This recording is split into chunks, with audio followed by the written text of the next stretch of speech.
আমার কাছে এই খবর আসছে যে আপনি ছাত্রদের গুলি করার পর্যন্ত নির্দেশ দিয়েছেন। আপনি ছাত্রদের গুলি করার পর্যন্ত নির্দেশ দিয়েছেন।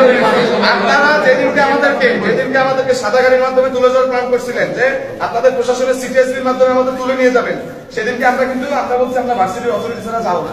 কারণ এই পুলিশ বাহিনী 16 বছর ধরে জনগণের কাছ থেকে গ্রহণযোগ্য ধারাইছে। আপনি শিওর? আপনারা এখন ভয় পান রাস্তায় নামতে, লজ্জা লাগে আপনাদের। আপনারা এই ড্রেস পরে রাস্তায় নামতে আপনাদের লজ্জা লাগে। তার চেয়ে বড় কথা হচ্ছে আপনারা ওই দিনকে এস এম কামাল কিছু আতিপাতি নেতা এদের সামনে আমাদের সাথে খারাপ ব্যবহার করছে। আপনারা প্রশাসনের কেউ কি প্রতিবাদ করছেন?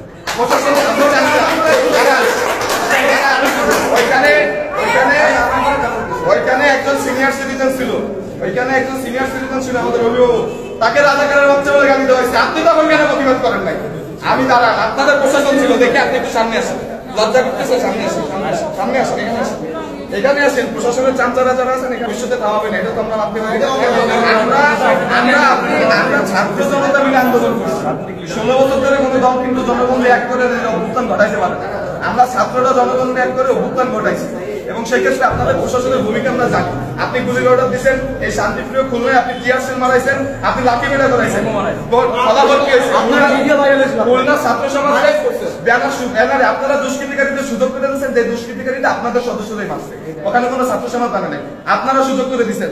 আপনারা এত বড় পড়াশোনা করেছেন, আপনারা বুঝেন না দেশের মানুষের জন্য কর্তব্য কি।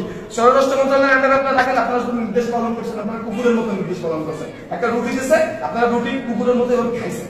আপনাদের এই পুরো প্রশাসন, ক্যাম্পাসে যারা আছে, খুলনায় যারা আছে, আমরা এই পুরো প্রশাসন বদলি করবেন, নতুন প্রশাসনের সাথে আমরা মিটিং করবো। এছাড়া আমরা কোনো মিটিং করবো না।